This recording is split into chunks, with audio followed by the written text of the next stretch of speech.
오늘은 제가 은혜자님 앞에 말씀을 전하게 되었는데요.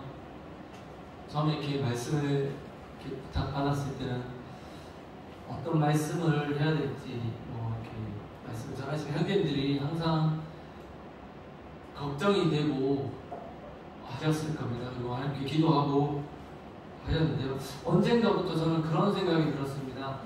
이러한 기도 또한 하나님께서, 이러한 걱정 또한 하나님께서 저에게 주시는 것이지 않나. 모든 것을 하나님께 맡기고 의탁드린다면, 항상 제가 말씀을 전할 때 보면은 제가 준비한 것은 정말 이 정도밖에 아니었는데, 말씀을 전하다 보면은 좀 더 이 작은 것들이 점점 더 크게 많은 말을, 제가 끝나고 나면 정말 제가 무슨 말을 했는지 기억이 안 날 정도로 이렇게 말을 했었습니다.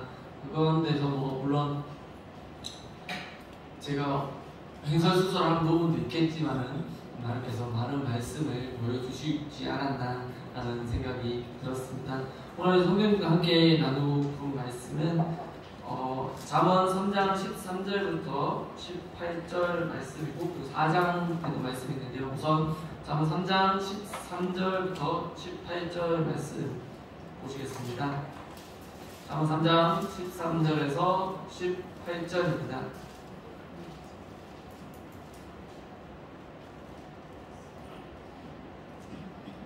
잠언 3장 13절입니다. 지혜를 얻은 자와 명철을 얻은 자는 복이 있나니, 이는 지혜를 얻은 것이 은을 얻는 것보다 낫고 그 이익이 정금보다 나음이니라. 지혜는 진주보다 귀하니 내가 사모하는 모든 것으로 이에 비교할 수 없도다. 그의 오른손에는 장수가 있고 그의 왼손에는 부귀가 있나니, 그 길은 즐거운 길이요 그의 지름길은 다 평강이니라.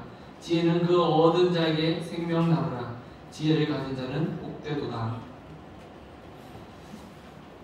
먼저 저는 오늘 이렇게 말씀은 오늘 이 시간 지혜로운 사람과 그리고 지혜로운 길에 대해서 성도님들과 말씀을 나누고자 합니다. 성도님들 이렇게 많이 아시는 얘기실 텐데요. 옛날에 그런 얘기가 있습니다. 아름다운 예쁜 사람과 결혼하면 3년이 가고, 그리고 착한 사람과 결혼하면 30년이 행복하고, 그리고 지혜로운 사람과 결혼하면 3대가 행복하다라는 말씀을 들어보셨을 겁니다. 이렇게 정말 옛날 말인데요. 저는 이런 생각을 했습니다. 우리 특히 형제님들은 지금 3년, 30년, 3대 전부 다 이렇게 3년하고 3대하고 30년 이렇게 다들 행복하신 형제님들이 아니실까. 자매들을 보면 항상 아름다우시고 착하시고 이렇게 지혜로우시지 않나라는 생각이 들었습니다. 이 말씀은 정말 그냥 옛 말이라서 성경적으로 진리라고 볼 수는 없지만 어느 정도 이렇게 맞다라는 생각도 들게 하는 말이었습니다. 정말 저희의 모든 것들이 하나님께서 지혜로운 부모로서 정말 가르치고 자손을 낳게 하고 이렇게 그 가족을 이끌게 됩니다. 잠언 14장 1절 말씀에 이런 무릇 지혜로운 여인은 그 집을 세우되 미련한 여인은 자기 손으로 그것을 허느니라 라고 말씀이 되어 있습니다. 그럼 정말 지혜로운 사람은 어떤 사람일까요? 그래서 먼저 첫 번째, 지혜의 귀중성을 아는 사람입니다. 13절 말씀에 보시면 지혜를 얻는 자는 자와 명철을 얻은 자는 복이 있나니, 이는 지혜를 얻는 것이 은을 얻는 것보다 낫고 그 이익이 정금보다 나음이니라. 지혜는 진주보다 귀하니 너의 사모하는 모든 것을 이에 비교할 수 없다 라고 말씀하고 있습니다. 솔로몬은 세상 사람들이 귀하다고 생각하는 온갖 귀한 것보다 더 귀한 것을 지혜라고 말하고, 그 지혜의 중요성에 대해서 얘기하고 있습니다. 그리고 잘 아시는 유대인이 있습니다. 정말 유대인들은 노벨상 수상자가 많고 정말 부자가 많습니다. 그런데 그들은 유대인이 그걸 이어받고 태어나느냐 아니면 만들어지느냐라는 얘기가 있었습니다. 유대인들의 IQ는 그렇게 높지 않다고 합니다. 평균 95 정도라고 합니다. 두 자리 정도면은 웬만한 평범한 사람들, 그리고 평범하기보다는 조금 낮을 수 있습니다. 하지만 그 유대인들은 지혜로운 민족이 아니라고 생각하시지는 않을 것입니다. 그들은 지혜의 중요성을 어릴 때부터 가르치고 그걸 위해서 노력한다고 합니다. 그들이 지혜로운 이유는 어릴 때부터 가장 지혜로운 말씀인 성경과 그 성경을 응용해 만들어낸 지혜를 보고 탈무드를 날마다 듣게 한다고 합니다. 성경을 계속 듣게 하고 탈무드를 계속 얘기를 해줍니다. 그러면서 그 유대인들이 외우는 문자적인 지식보다는 사물의 이치와 깊이를 이해하는 지혜를 더 중요하게 여긴다고 합니다. 그리고 자식들을 교육을 할 때도 절대 머리를 때리지는 않는다고 합니다. 머리를 쓰다듬어 주거나 그리고 지혜를 중요시하기 때문에 그렇다고 하는데요. 정말 그것들을 보면서 나는 우리 희준이와 정아를 어릴 때 머리를 때렸었나? 라는 생각을 하게 되고 정말 그것도 중요한 것이겠구나 라는 생각을 가지게 되었는데요. 그렇게 그 반면 지금 제가 학원 선생님을 하고 있지만은 저희 국민들의 지식을 위해서는 국민들은 3분의 1을 지식을 얻는 데에만 쓰고 있는 게 아닌가라는 생각이 들었습니다. 고등학교에서 대학교 가기 전까지 정말 심한 아이들은 유치원을 가기 전부터 영어 유치원이라고 해서 영어를 배우러 가거나 이런 학원에 다니게 되고, 그리고 초등학교에서도 학업을 위해서 학원을 다니고, 중학교, 고등학교도 마찬가지로 대학교 진학을 위해서 공부를 하게 됩니다. 오로지 좋은 대학을 가기 위해서 대부분의 학생들이 그렇게 공부를 하고 있습니다. 하지만 그 학생들이 대학교를 가서는 정말로 더 열심히 하게 될까라는 의문을 가지는데 예전보다는 많이 바뀌었던 것 같습니다. 예전에 저희 때만 해도 대학교 가면 끝이다 라는 생각을 많이 했었는데요. 요즘에는 대학교를 가도 도서관에 가면은 평상시에 시험 기간이 아닐 때도 자리가 없다고 합니다.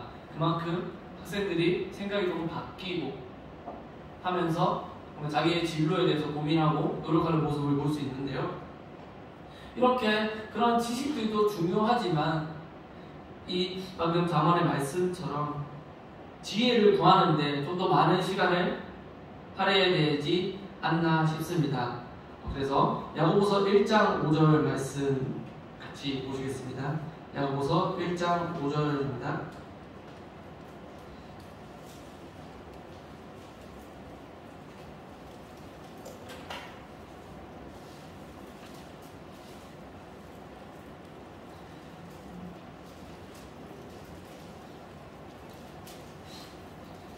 야고보서 1장 5절 말씀 보시면 너희 중에 누구든지 지혜가 부족하거든 모든 사람에게 후히 주시고 꾸짖지 아니하시는 하나님께 구하라 그리하면 주시리라 라고 말씀하셨습니다. 정말 지혜가 제일이고 지혜를 구하라 하신 말씀을 깊이 깨닫고 귀중히 여기고 한다면 저는 지혜로운 사람이 되는 가정이 될 거라고 생각합니다. 두 번째, 자기를 미련하다고 생각하는 사람이 정말 지혜로운 사람이 아닐까라는 생각을 하게 됩니다. 고린도전서 3장 18절 말씀입니다. 제가 읽어드리겠습니다. 아무도 자기를 속이지 말라. 너희 중에 누구든지 이 세상에서 지혜 있는 줄로 생각하거든 미련한 자가 되어라. 그리하여야 지혜로운 자가 되리라 라고 말씀하고 계십니다. 자기를 지혜 있다고 생각하는 사람이 정말 가장 미련한 자라고 생각이 됩니다. 이 사람은 공부하지 않고 남의 말에 귀를 기울이지 않고 하나님께 묻지도 않기 때문입니다. 지혜와 지식은 어떻게 해서 저희가 그때 말로 커져가고 지혜가 많은 사람, 지식이 많은 사람이 될까요? 항상 노력하고 공부하는 것입니다. 근데 그 중에서도 가장 기본적인 게 항상 물어보는 것이라고 생각이 되어집니다. 모르는데 아는 척하거나 할 수 있는 척하고 이렇게 하면은 그것은 제 것이 아니라 그냥 남들에게 나 강한 모습, 그냥 나 잘해 라고 보여준 것 뿐이 아닙니다. 하지만 내가 모르는 것을 물어본다라면은 그것이 내 것이 되고 그것으로 인하여 정말 저는 그 지식 가운데 지식이 좀 더 한층 쌓이고 지혜로운 사람이 되지 않을까 싶습니다. 윗사람에게 물어보면 내가 알지 못했던 지혜들을 가르쳐 주십니다. 정말 삶의 지혜에서 나오는 것들, 삶의 경험에서 나오는 것들이 저희에게 지혜로 가르쳐 주고 계십니다. 그리고 자존감을 그렇게 되면은 이제 저희가 물어본 윗사람은 이 사람에게 뭔가를 가르쳐 주면서 자존감이 세워지고 정말 만족해 하는 모습을 볼 때가 있습니다. 그리고 저희에게 가장 중요한 것, 기본적인 것은 하나님께 여쭙는 것입니다.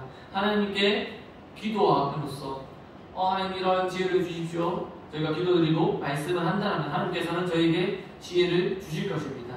다윗이 위대한 점은 항상 하나님께 여쭙고 기도했다라는 것입니다.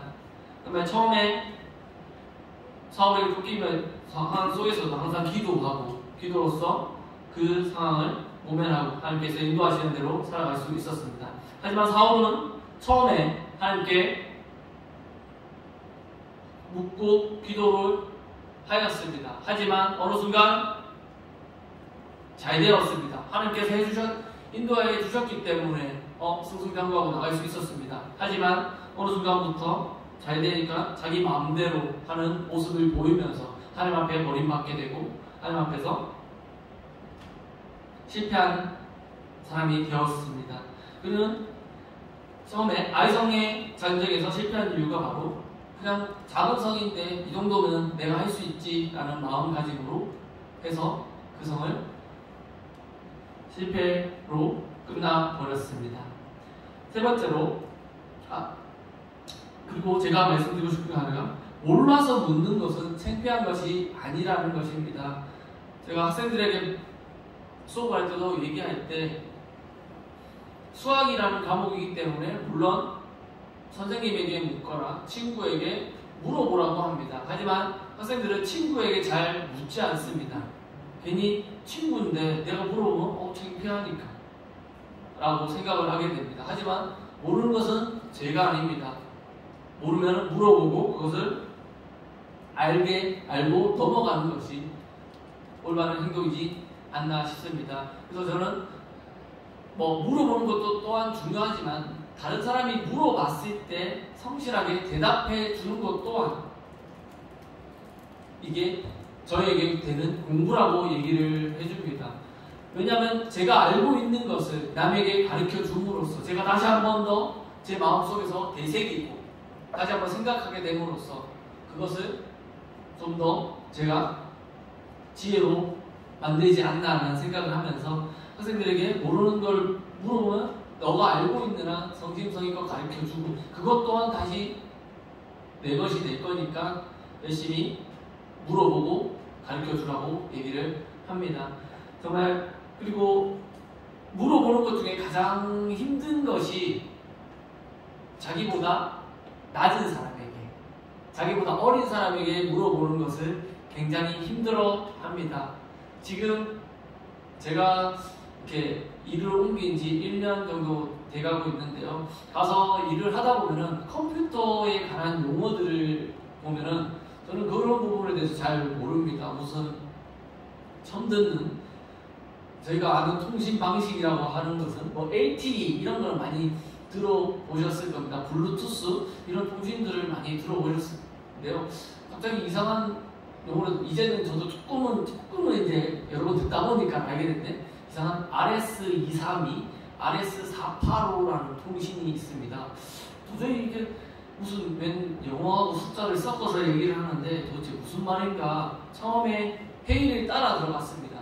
회의를 따라 들어가서 얘기를 하는데 막 그런 용어들로 하고 뭐 이상한 거기 전문 용어들을 막 섞어서 쓰면 그냥 눈만 깜빡하고 그냥 모르니까 열심히 적기는 했습니다. 적었는데 와서 봤는데 이게 무슨 말일까 한참 고민하고 있었는데 아까 말씀드린 그것 또한 이렇게 무선으로 통신하는 신호를 주고받는 그게 하나라는 것을 알게 되면서 그걸 저보다 어린 이제 개발자 이제 30살인 친구에게 물어봤습니다. 혼자서 이렇게 인터넷으로 검색해도 되겠지만은 인터넷에 검색하는 것은 한계가 있기 때문에 저도 물어봤었는데요. 그런 걸 물어보면서 정말 이 어린 사람들에게도 물어보고 이게 알고 가는 것이 좋지 않나라는 생각을 또 해보게 되었습니다. 그리고 세 번째로 주의 뜻대로 살려는 사람이 지혜로운 사람입니다. 에베소서 5장 15절에서 16절 말씀 같이 찾아보시겠습니다. 에베소서 5장 15절에서 16절 말씀입니다.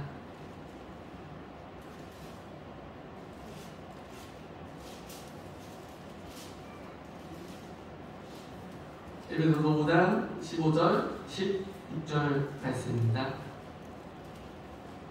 그런즉 너희가 어떻게 행할지를 자세히 주의하여 지혜 없는 자 같이 하지 말고 오직 지혜 있는 자 같이 하여 세월을 아끼라. 때가 악하니라 라고 하였습니다. 여기서 세월을 아끼라 라는 말은 무엇일까요? 세월을 더 이상 헛된 일에 인생을 허비하지 말라는 말로 생각을 하게 되었습니다. 저희가 예전에는 인생을 70년을 산다라고 가정을 해보겠습니다. 인생을 70년을 살 때 일수로는 25,000일 정도 됩니다. 그리고 시간으로는 61만 시간입니다. 61만 시간. 그 중에 3분의 1을 잠을 잔다고 합니다. 70년 중에 3분의 1, 거의 21년간 잠을 잡니다. 그리고 깨어있는 시간이 그러면 40만 시간 정도 되는데요. 그 중에서 공부를 하고 뭔가를 하는 시간이 약 20만 시간, 절반 정도가 된다고 합니다. 그러면 저희가 이 세상에서 뭔가를 할 수 있는 시간은 70년을 산다고 가정했을 때 20만 시간이라는 시간, 전체 61만의 시간 중에 20만 시간, 3분의 1밖에 되지 않습니다. 그런데 그 20만의 시간을 보면은 날마다 쳇바퀴 돌듯이, 다람쥐가 쳇바퀴 돌듯이 반복된 일상을 살아가고 있습니다. 월요일날 저 같은 경우도 뭐 거의와 비슷하게 월요일날 대전에 가서 일을 하고, 아침에 일어나면 일하러 가고, 출근해서 일하고, 저녁에 퇴근해서 쉬고, 다음날 또 일어나서 출근하고 일하고 쉬고, 이렇게 반복하다가 금요일 되면은 구미에 와서 수업을 하고, 이렇게 주일에 모임에 나와서 말씀을 듣고 이렇게 예배를 드리고, 다시 또 월요일 되면 올라가서 이런 생활을 반복하게 되는데요. 그렇게 인생을 허비하게 된다라면 그 인생은 정말 얼마나 안타까운 생활이지 않겠습니까? 하지만 제가 대전을 가면서 정말 좋았던 것은 그 반복되는 생활 가운데서도 하나님의 말씀을 듣고, 제가 대전 수요일마다 이렇게 대덕에 나가면서 거기에서 나누는 교제들이 정말 행복하고 즐겁지 않나라는 생각을 하게 되었습니다. 수요일날 이제 전에 말씀드렸다시피 말씀을 듣고, 원래는 형제님 한 분이 나오셔서 말씀이 끝나고 나서 간증을 이렇게 했었습니다. 하지만 올해부터 바뀌었던 게 간증이 아니라 그룹 교제로 바뀌었습니다. 그날 어떤 형제자매님들과 교제를 나눌지 모릅니다. 나갈 때 이렇게 색깔이 있는 블록을 뽑습니다. 제비뽑기 하듯이 뽑아서 뭐 빨간색이 나오면은 저쪽에, 뭐 노란색이 나오면 이쪽에 이렇게 나눠져서 형제자매님들과 교제를 하게 됩니다. 처음에 그 교제를 한다고 생각했을 때 말을 잘 못하는데 어떡하지? 되게 부담감이 있었습니다. 하지만 가서 그 주에 있었던 말씀이라든지 아니면 그 수요 집회 때 들었던 말씀을 가지고 교제를 나누거나 아니면 생활 속에 있었던 간증을 통해서 그런 교제를 나누면 되는데, 처음에 있었던 부담감이 한 번, 두 번 할 때마다 약간 설레더라고요. 그 설렘이 왜 설렜는지 곰곰이 생각해 봤더니 아까 말씀드렸죠. 오늘은 어떤 형제 자매님들과 교제를 나눌까? 매번 똑같은 형제 자매님들과 교제를 나누는 것이 아니라 새로운 형제 자매님들과 제가 얼굴은 이제 그때 당시에는 더군다나 처음에는 마스크를 이렇게 끼고 있었으니 전부 다 이렇게 마스크를 끼고 누군지도 모르겠고 이 형제 자매님이 어떤 분이신지도 모르겠고 지금도 솔직히 이름 성함은 잘 모릅니다. 하지만 이렇게 얼굴은 낯이 익어서 이렇게 인사드리고 이렇게 교제 나누고 할 때 너무나도 저를 반갑게 맞이해 주시는 모습을 보면서 그 마음 가운데서도 정말 하나님 사랑을 느끼면서 편하게 교제를 나누고 지금 좀 한동안 제가 좀 바빠서 바쁜 가운데 참 참석을 못하고 지난주에도 못 가고 해서 지난주에 한번 또 갔을 때 너무 이렇게 오랜만에 또 왔다고 반갑게 맞이해 주시는 모습을 보면서 정말 그 교제가 저에게 힘이 되었고 그날 교제했던 것 중에 제가 이제 바쁘게 사는 것에 대해서 간증을 했었는데요. 그 가운데 그 간증을 듣고 한 형제님이 이런 얘기를 하셨습니다. 근데 너무 바쁘게 사시는 것 같다고 이게 되게 자기 형제님이 반성하게 된다고 얘기를 하시더라고요. 되게 왜 그러신가 얘기를 하시는데 그냥 그 형님도 바쁘시긴 한데 바쁘다는 핑계로 뭔가를 교회에 이제 뭔가를 하셔야 되는 일이 있는데 바쁘다는 핑계로 그거를 숙여 이제 이렇게 못하고 계시다고 얘기를 하시면서 빨리 이렇게 그 일을 하셔야겠다라고 하시는 모습을 보면서 반성하게 된다라고 하시는 모습을 보면서 비록 제 모습이 뭐 별 그런 바쁜 가운데 있지만은 그런 모습과 하나님께서 이렇게 다른 형제님에게 좋은 모습을 보이시지 않나라는 것을 생각하게 되면서 그 교제 가운데 정말 많은 것들을 저에게 보여주시지 않나라는 생각을 해보게 되었습니다. 정말 저희에게 다른 쳇바퀴 돌면은 연단을 받고 초보적인 것만 하다가 그냥 되게 허비한 인생으로서 끝날 수가 있습니다. 하지만 저희의 모든 것들을 하나님께 영광을 돌리고 하나님께서 저희를 성공적으로 이끄시리라고 믿고 있습니다. 정말 하나님의 뜻대로 살려고 하는 사람이 정말 지혜로운 사람이지 않나라는 생각을 하게 되었습니다. 그리고 네 번째는 겸손한 사람이 지혜로운 사람이다라고 생각을 해보게 되었습니다. 저희가 겸손하지 못하면 교만하게 됩니다. 말씀 가운데도 있습니다. 잠언 11장 2절입니다. 제가 읽어드리겠습니다. 교만이 오면 욕도 오거니와 겸손한 자에게는 지혜가 있는지라 라고 얘기를 하였습니다. 지혜로운 사람은 항상 겸손한 사람이라고 생각이 되어집니다. 지혜롭다라면 자기의 분수를 알고 한계를 알기에 항상 겸손하게 되고 하나님을 의지하게 될 것입니다. 지혜로운 사람은 사람 앞에서도 늘 겸손하게 될 것입니다. 그래서 항상 자기보다 다른 사람을 좀 더 높여주며 정말 존중하게 됩니다. 저희가 형통할 때 조심해야 할 것이 바로 교만이 아닌가라는 생각이 되어집니다. 교만하면은 사단이 저에게 너 잘났잖아 이렇게 속삭여줍니다. 그러면 저희는 자신감이 충만해서 정말 하나님 없어도 돼 라는 생각을 가질 때가 있으실 겁니다. 하지만 그러한 교만으로 인하여 정말 많은 실패를 보게 되었습니다. 그리고 성경에서 또 잠언 16장 18절 말씀에서도 교만은 패망의 선봉이요 거만한 마음은 넘어짐의 앞잡인지라 라고 말씀하고 계십니다. 교만에서는 정말 적지에서 몸을 위로 내미는 것보다 더 위험하다고 합니다. 전쟁에서 자신감이 너무 넘치면 어떻습니까?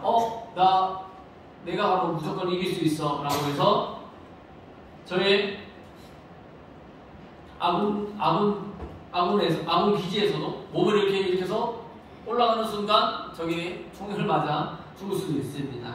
그런 것이 저희가 교만하게 되면 하나님께서는 저희에게 벌을 내려주시고 정말 저희에게 너 교만하다라고 얘기해 주실 것입니다.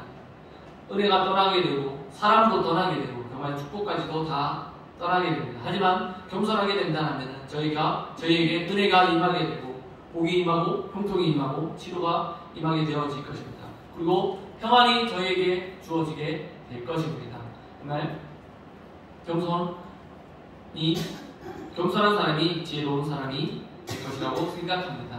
그리고 다섯 번째는 죄악을 멀리하는 사람이 지혜로운 사람이 아닐까라고 생각을 하게 되었습니다.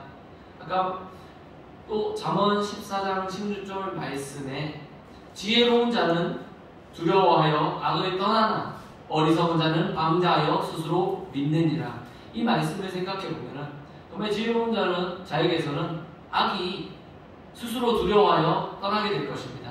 하지만 어리석은 자들에게는 그 악이 그 마음 한가운데를 비집고 들어와 저희에게 그 악을 믿게 할 것입니다. 그리고 시편 1편에도 이런 말씀이 있습니다. 복 있는 사람은 악의 꾀를 쫓지 아니하며 죄인의 길에 서지 아니하며 오만한 자의 자리에 앉지 아니하고 오직 여호와의 율법을 즐거워하여 그 율법을 주야로 묵상하는 자로다. 저는 시냇가에 심은 나무가 시절을 쫓아 가시를 맺으며 그 잎사귀가 마르지 아니함 같으니 그 행사가 다 형통하리로다. 악인은 그렇지 않음이요 오직 바람에 나는 겨와 같도다. 그리고 나가서 대저 의인의 길은 여호와께서 인정하시나 악인의 길은 망하리로다. 이 말씀에서 보여주신 것처럼 정말 죄악을 멀리하는 것이 지혜로운 사람이 되지 않을까라고 생각합니다. 그리고 여섯 번째, 말씀의 충고를 받아들이는 자가 지혜로운 사람이라고 생각합니다. 잠언 13장 1절 말씀에 지혜로운 아들은 아비의 훈계를 들으나 거만한 자는 꾸지람을 즐겨 듣지 아니하느니라 라고 얘기하고 있습니다. 근데 저희가 잊지 말아야 하는 것은 하나님의 경외하는 것이 지혜의 근본이라고 하는 것입니다. 하나님 지혜가 단순히 앞에 있는 상황들을 다 한다고 지혜로운 사람이 될 수는 있겠습니다만, 하지만 가장 기본이 되어야 하는 것이 하나님의 경외하고 하나님께 맡기고 하나님의 말씀에 귀 기울여 듣는 것이라고 생각되어집니다. 하나님께 맡기고 부탁드리면 하나님께서 저희에게 은혜와 복을 주고 계시고 그리고 저희에게 가르쳐 주실 것입니다. 하나님께서는 성령을 저희에게 주셔서 지혜로운 삶을 살게 하셨습니다. 그 지혜를 저희가 잘 간직하고 지혜로운 삶을 살기 위해서는 항상 말씀을 읽고 말씀에 따라 살아가야 할 것입니다. 그래서 저희에게 주신 말씀대로 잠언 9장 10절에 여호와를 경외하는 것이 지혜의 근본이요 거룩하신 자를 아는 것이 명철이니라 라고 말씀하셨습니다. 제가 말씀을 준비하면서 잠언을 보게 되고 잠언을 이렇게 카톡에 올려주신 말씀을 보면서 이렇게 잠언 말씀을 준비하게 되었는데요. 지금 했던 말씀들은 정말 지혜로운 사람이 어떤 사람인지에 대해서 말씀을 드렸고요. 그러면 더 나아가서 잠언 4장 10절에서 27절 말씀 같이 보시겠습니다. 잠언 4장 10절에서 27절입니다.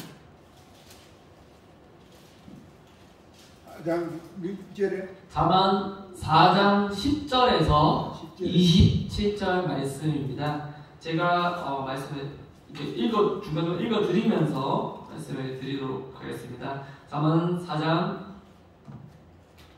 10절 말씀부터 보시겠습니다. 내 아들아 들으라 내 말을 받으라 그리하면 내 생명의 해가 길리라. 내가 지혜로운 길을 내게 가르쳤으며 정직한 길로 너를 인도하였은즉 다닐 때에 내 걸음이 공고하지 아니하겠고 달려갈 때에 실족하지 아니하리라. 훈계를 굳게 잡아 놓치지 말고 지키라. 이것이 내 생명이자 사악한 자의 길에 들어가지 말며 악인의 길로 다니지 말지어다.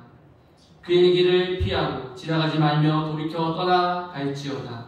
그들은 악을 행하지 못하며 자지 못하며 사람을 넘어뜨리지 못하며 잠이 오지 아니하며 불의의 떡을 먹으며 강포의 술을 마심이니라. 의인의 길을 돋는 햇살 같아서 크게 빛나 한낮의 광명에 이르거니와 악인의 길은 어둠 같아서 그가 걸려 넘어져도 그것이 무엇인지 깨닫지 못하느니라.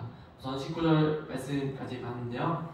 이제 이 잠언 4장 10절에서 13절의 말씀은 지혜로운 길에 대해서 말씀해 주고 계신데요. 즉 의인의 길에 대해서 말씀해 주고 계시고요. 그리고 14절에서 17절 말씀은 악인의 길에 대해서 얘기를 해주고 계십니다. 그리고 18절은 의인의 길의 결과, 19절은 악인의 길에 대한 결과를 얘기해 주고 계십니다. 그럼 의인의 길에 대한 결과를 먼저 보시겠습니다. 18절에 의인의 길은 처음에는 마치 새벽에 해가 뜨는 경우 같아서 어둠에서 시작합니다. 해가 뜰 무렵 아직 어둡습니다. 하지만 해가 뜨기 시작하면 많이 세상이 밝아지기 시작하는데요. 그 밝은 길로 향하게 되는 것처럼 저희가 의인의 길로 간다면 저희의 길 또한 밝은 길로 향하게 될 것입니다. 시편 37편 6절 말씀 같이 한번 보시겠습니다. 시편 37편 6절입니다. 시편 37편 6절 말씀입니다. 내 의를 빛같이 나타내시며 내 공의를 종호의 빛같이 하시리로다 라고 얘기하고 계신데요. 의인의 길로 갈 때에 하나님께서 축복을 보여주시는 길인 것입니다. 그리고 다시 본문으로 돌아서 잠언 4장 19절에 보시면 정말 악인의 길을 얘기해 주고 계십니다. 악인의 길을 보시면 어둠 같아서 그가 걸려 넘어져도 그것이 무엇인지 깨닫지 못하느니라 라고 얘기하셨습니다. 어두운 길을 갈 때 아무것도 보이지 않게 됩니다. 아무것도 보이지 않는 가운데 뭔가에 걸려서 넘어졌을 때 내가 어디에 걸려서 넘어졌는지 알 수가 없습니다. 보이지 않기 때문입니다. 그렇기 때문에 그 길의 끝이 또한 어디인지 알 수 없이 걸어가게 될 것입니다. 악인은 어떠한 영적 성장도 하지 못한 채 제자리 걸음을 하는 이유가 여기에 있는 것입니다. 앞이 보이지 않는다면 내가 어디에 서 있는지 어느 곳을 향하고 있는지 알 수 없을 것입니다. 저희가 살아가는 동안 올바른 길을 선택해야 하는 경우가 많이 있습니다. 그 가운데서도 특히 예를 들어서 여행을 갔습니다. 여행을 가게 되어서 길을 잘 모르면은 지도를 보거나 아니면 혼자서 이렇게 찾아가게 됩니다. 옆에 누군가가 보인다라면 거기에 그 현지인들이 보이게 되면 물어보고 찾아가게 될 것입니다. 하지만 그렇지 않고 스스로 판단해서 스스로 선택해서 가다 보면은 잘못된 길로 가게 될 것입니다. 똑바로 갈 수 있었던 길을 1시간 안에 갈 수 있었던 길을 돌아서 2시간, 3시간이 걸려서 돌아가는 경험을 해보셨을 텐데요. 제가 학생 때라든지 지금도 가끔씩 이렇게 어디 가거나 하게 되면은 여행하는 걸 좋아해서 해외를 가거나 했을 때 길을 찾아갈 일이 생기게 됩니다. 요즘에는 너무나도 휴대폰이 좋아져서 휴대폰으로 검색하면 다 길을 안내해주는 길이 있습니다. 하지만 전화가 되지 않고 했을 때 그곳을 찾아가기 위해서는 그곳 현지인들에게 물어보고 가게 됩니다. 걱정은 됩니다. 이 현지인이 나쁜 사람은 아닐까? 내가 이렇게 길을 물어봤는데 나를 끌고 이상한 곳으로 가진 않을까? 라는 그런 걱정을 하게 되는데요. 하지만 대부분의 사람들은 저희 그 걱정이 정말 저 혼자 하는 걱정이 아닐까 싶습니다. 하나님께서 인도해 주시고 있기 때문에 사실 그 하나님을 믿고 그 길을 물어보면서 가게 됩니다. 그렇다고 제가 영어를 잘하는 것도 아닙니다. 정말 온갖 손짓 발짓을 통해서 물어보고 길을 찾게 됩니다. 그 가운데 보면은 정말 그 사람들이 얼마나 친절한 것을 알 수 있는 부분도 있습니다. 정말 제가 가는 길은 여러 번 길을 이렇게 한 2번 정도 길을 꺾어서 가는 길이었습니다. 예전에 독일에서 길을 물어봤을 때 아직도 기억이 나는 게 독일에서 정말 이렇게 지도를 보면서 제가 이곳이 어디냐고 물어봤습니다.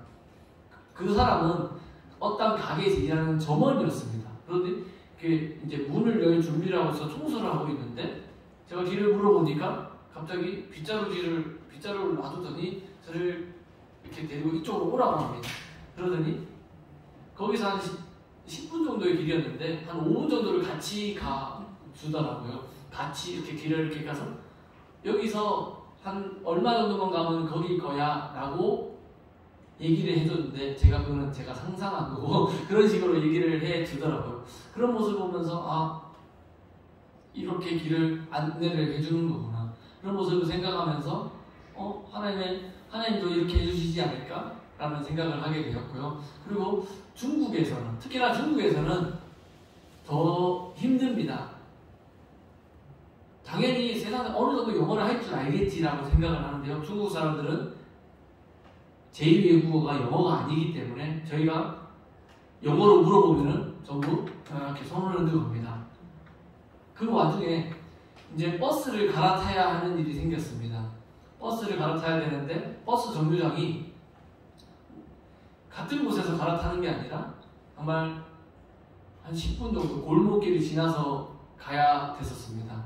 하지만 저희는 난감했습니다. 아무리 지도를 봐도 그때 당시에 어디로 가야 되는지 몰랐기에 버스 정류장을 이렇게 들고 있어서 옆에 있는 정말 좀 이렇게 그때 어떤 남자분이었는데 직장인처럼 보였습니다. 그래서 이제 먼저 영어를 할 수 있냐고 물어보고 이렇게 저도 영어를 못하는 영어지만은 이렇게 물어봤습니다. 그러니까 영어를 하고 있었어요.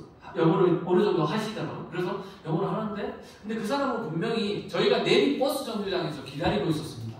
그런데 갑자기 따라오라고 했습니다. 뭐지? 이 사람 또 뭐지? 이러면서 또 겁을 먹은 채로 그러면서 따라오라고 하니까 믿고 또 따라갔습니다. 따라가서 그 사람이 저희가 버스를 갈아타야 하는 곳까지 안내를 해주었습니다. 그러고서는 그 사람은 다시 자기가 버스 기다리는 곳으로 그 방향으로 다시 길을 가는 모습을 보았습니다.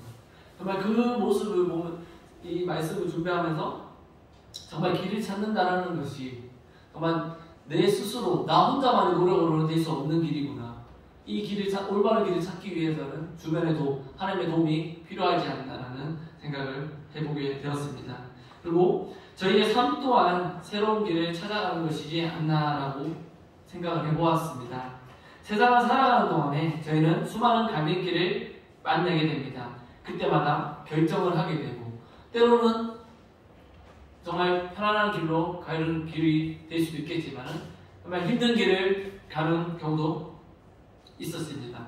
하지만 그 힘든 길을 갈지라도 하나님께서 저희의 길을 인도해 주시고 하나님께 기도함으로써 정말 안전한 길이 되고 편안한 길이 아니었나라는 생각을 해보게 되었습니다. 하나님께서는 저에게 끊임없이 말씀이라는 표지판을 통해서 저희에게 길을 안내해 주시고 하나님께서 올바른 길로 안내해 주지 않나라는 생각을 해보게 되었습니다. 그럼 다시 잠언 4장 20장 본문으로 말씀 돌아가시겠습니다. 잠언 4장 20장입니다. 20절 말씀 보시겠습니다. 내 아들아 내 말에 주의하며 내가 말하는 것에 내 귀를 기울이라. 그것을 내 눈에서 떠나게 하지 말며 내 마음속에 지키라 라고 얘기하고 있습니다. 요즘에 길을 가시다 보면은 그리고 뭐 어디 지하철이나 버스를 타고 가다 보면은 정말 귀에 이어폰을 끼고 있는 사람들을 많이 보실 겁니다. 특히 젊은 사람들이 많이 많이 보실 텐데요. 그러면은 정말 끼고 있는 동안 그 사람은 어떨지 모르겠습니다만 정말 위험한 일을 볼 수 있습니다.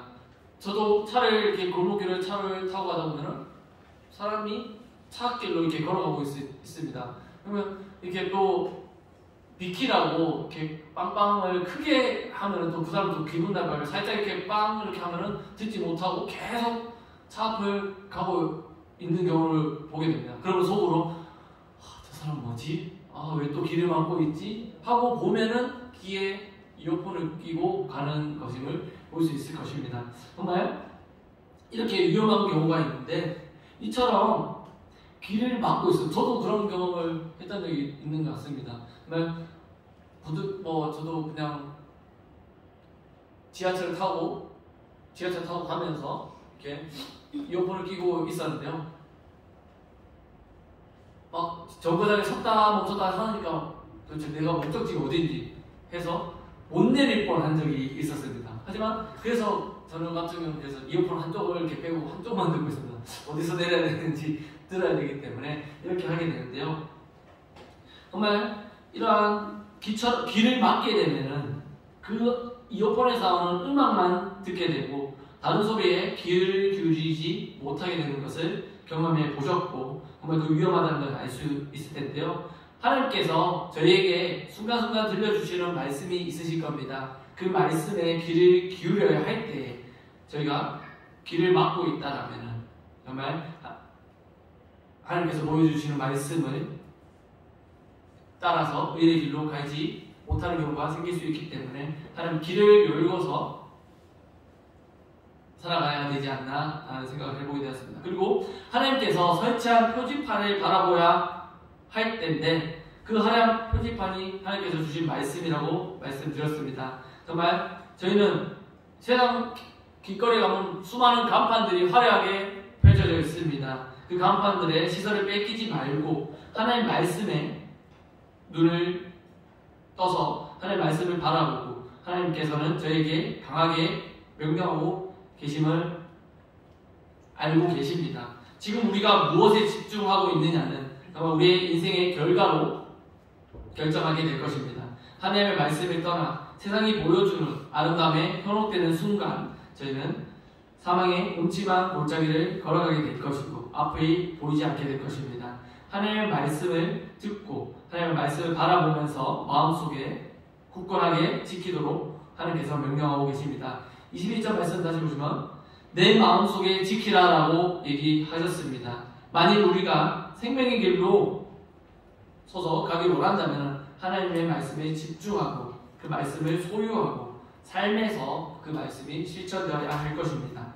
이를 위해 우리의 마음이 하나님 편에 서 있어야 할 것입니다. 그래야 저희가 원하는 대로 하나님의 길로, 의의 길로 인도해 주시는 하나님의 생명의 선물을 누리게 될 것입니다. 정말 몸과 마음이 건강하게 될 것입니다. 22절 말씀 보시겠습니다.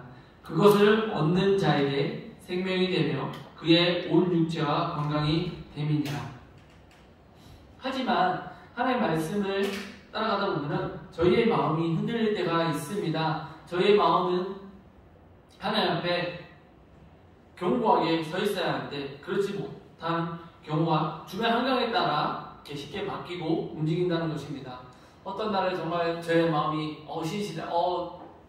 신실한 마음을 가지고 하나님의 말씀을 듣고 하나님의 찬양을 들으면서 기쁘게 이렇게 나아갈 수 있는데 어느 순간 세상적인 곳에 가게 된다면 그 가운데 저의 마음이 흔들리고 헷갈리게 되는 것입니다. 그 헷갈리는 가운데서도 정말 저의 마음을 굳게 잡아야 할 것입니다.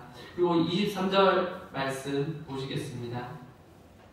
무릇 지킬 만한 것보다 더욱 내 마음을 지키라. 생명의 근원이 이에서 남이니라. 이 말씀은 정말 저희의 마음을 지키라라고 얘기하고 있으신 것입니다.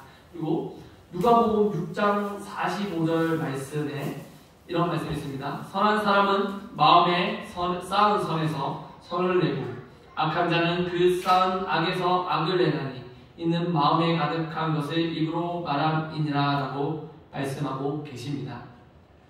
마음의 말과 행동의 근원이 행동을 다스리는 중요한 열쇠가 되는 것입니다. 이처럼 우리의 마음과 연결되어 우리의 외적인 행동들이 이루어지게 될 것입니다. 마음의 생각이 말로 표출되고 행동으로 나타나게 되는데 결국 우리가 어떤 길로 향하게 될지 우리가 마음의 상태로서 행동으로 나타나게 될 것입니다. 이런 말씀 자주 하셨을 겁니다. 예전에 알고 죽겠네, 힘들어 죽겠네 라는 말들을 한 번씩 하셨을 겁니다. 아이고 죽겠네 이렇게 얘기를 하는데요, 제가 이렇게 왔다 갔다 하면서 라디오에서 어느 날 이거에 대해서 얘기를 하더라고요. 죽겠네를 조금만 바꾸면은 이런 말이 되는구나 라는 얘기를 했는데요, 죽겠네를 조금 바꾸면은 죽게 있네라고 말씀을 해보시면은 어감이 되게 비슷합니다. 아이고 죽겠네가 아닌 아이고 죽게 있네, 아이고 힘들어 죽게 있네, 이렇게 하다 보면은 이 모든 것이, 그 힘든 가운데서도 정말 모든 것이 주님께 있네라고 스스로 이렇게 되새기지 않겠나라고 생각을 해봤습니다. 그 말씀을 들으면서 저도 가끔씩 죽겠네라고 할 때마다 맞다, 죽겠네가 아니지 죽게 있네라고 이렇게 말씀해 보시는 게, 그 말은 그 힘든 가운데서도 주님을 한 번 더 생각하게 되지 않겠나라는 생각을 해보았습니다. 예수 그리스도 안에서 저희가 마음을 지킬 수 있을 때 저희의 생활을 통해서 저희에게 드러나는 것이 말하는 것, 보는 것, 행하는 것이 정말 주님께 있어야지 의의 길로 갈 수 있을 것입니다. 그리고 24절 말씀에 그렇게 얘기하고 계십니다. 4장 24절, 구부러진 말을 내 입에서 버리며 삐뚤어진 말을 내 입에서 멀리하라. 방금 제가 드린 말씀처럼 평상시에 무심코 했던 말들이 세상적인 말들이 아니었나 라고 생각이 되어집니다. 구부러진 말들이 정말 그 말들이 어떤 말이냐면 거짓말, 속임수, 상처 주는 말, 잔인한 말, 사람을 죽이는 말들입니다. 저희가 무심코 던진 말 한마디에 다른 사람은 피해를 볼 수 있을 겁니다. 장난이라고 한 말에 어떤 사람들은 그 말에 상처를 받고 힘들어지는 경우를 볼 수 있을 것입니다. 말이라는 것이 정말 저희의 마음 상태를 반영하고 얘기하는 것이 아닌가라는 생각을 하게 되었습니다. 우리는 마음속의 일을 잠시 숨길 수는 있지만 그 말을 통해서 온전히 표현되고 말 것입니다. 마음의 생각이 가장 명백하게 드러나는 것이 저희가 하는 말이 입으로써 되는 것이지 않나라고 생각이 되어집니다. 우리가 예수 그리스도를 마음에 품고 살아간다면 이 입에서 나오는 잘못된 말, 그리고 안 좋은 말보다는 살리는 말, 찬양과 감사의 말들이 흘러 넘치게 될 것입니다. 두 번째로, 그리고 우리가 보는 것에 주의를 해야 할 것입니다. 25절 말씀 보시겠습니다. 25절, 내 눈은 바라보며 내 눈꺼풀은 내 앞을 곱게 살펴라고 얘기하고 있습니다. 이 말씀은 저희가 똑바로 보고 간다라면은 옆길로 빠지거나 넘어지지 않도록 걷게 될 것입니다. 그리고 세상의 유혹에 빠지지 않고 하나님만 바라보며 갈 수 있을 것입니다. 히브리서 12장 2절 말씀 가운데서도 온전케 하시는 이 예수를 바라보자라고 얘기하고 계십니다. 저희가 예수님만을 믿고 바라보고 간다면 의인의 길로 가지 않겠나라고 생각이 되어집니다. 세 번째로, 저희가 행하는 행동들을 주의해야 한다는 것입니다. 잠언 4장 26절 말씀에 내 발이 행한 길을 평탄하게 하며 내 모든 길을 든든히 하라라고 말씀하셨습니다. 정말 우리의 마음 상태가 하나님 앞에 바로 서 있다라면 저희가 온전하게 그 길이 하나님을 향하는 길인지 아니면 악인의 길로 향하는 것인지 알 수 있을 것입니다. 그 위해서 주의 깊게 선택해서 하나님이 기뻐하시는 길인지를 확신하면서 그 길을 걸어갈 수 있으실 것입니다. 그리고 마지막 27절 말씀에 좌로나 우로나 치우치지 말고 내 발을 악에서 떠나게 하라 라고 말씀하십니다. 저희는 중심을 잃지 않고 똑바로 하나님이 인도하시는 대로 간다라면 하나님 앞에서 원하시는 길을 가게 될 것이고 하나님 안에서 지혜로운 사람이 될 것입니다. 하나님이 제시해 주시는 길이 어둠의 길이 아닌 밝은 길임을 저희는 알고 있고 믿고 있습니다. 하지만 그 알고 있는 것을 행하지 않는다면 저희는 악인의 길로 가게 될 것입니다. 하나님께서는 너희는 세상의 빛이라 라고 말씀하셨습니다. 세상의 빛으로서 정말 지혜로운 사람이 되시길 원합니다. 우리 예수님께서는 저희에게 은혜 위에 계셨고 하나님께서 주신 은혜로서 지혜 자체이셨습니다. 성경은 지혜의 보고입니다. 말씀의 중요함을 다시 한번 생각해 보시고 지혜의 귀중함을 알고 저희의 부족한 모습이 무엇인지 생각해보고 말씀으로서 겸손하게 되고 그리고 헛된 일과 제약에 빠지지 않게 된다면 지혜로운 사람으로서 지혜로운 길로 가지 않겠나라고 생각이 되어집니다. 다시 한번 정리해드리면 제가 앞서 잠언 3장 13절에서 18절까지 보여드릴 말씀은 지혜로운 사람이 어떤 사람인지에 대해서 첫 번째, 지혜의 기중성을 아는 사람, 두 번째, 자기를 미련하다고 생각하는 사람, 그리고 세 번째, 주의 뜻대로 살려는 사람, 네 번째, 겸손한 사람이 지혜로운 사람이었습니다. 그리고 다섯 번째, 제약을 멀리하는 사람, 그리고 마지막으로 여섯 번째, 말씀의 충고를 받아들이는 사람이었습니다. 이렇게 지혜로운 사람으로 되었다면 그 후에는 스스로 정말 잠언 4장 10절에서 27절에 말씀하신 것처럼 지혜로운 길로서 하나님께서 저희를 인도해 주실 것입니다. 지혜로운 사람이 되고 지혜로운 길로 형제님과 함께 가길 원합니다. 정말 사랑하는 형제님께서도 정말 함께 말씀으로서 지혜로워지시기 바라겠습니다. 이상으로 말씀 마치고 기도하시겠습니다.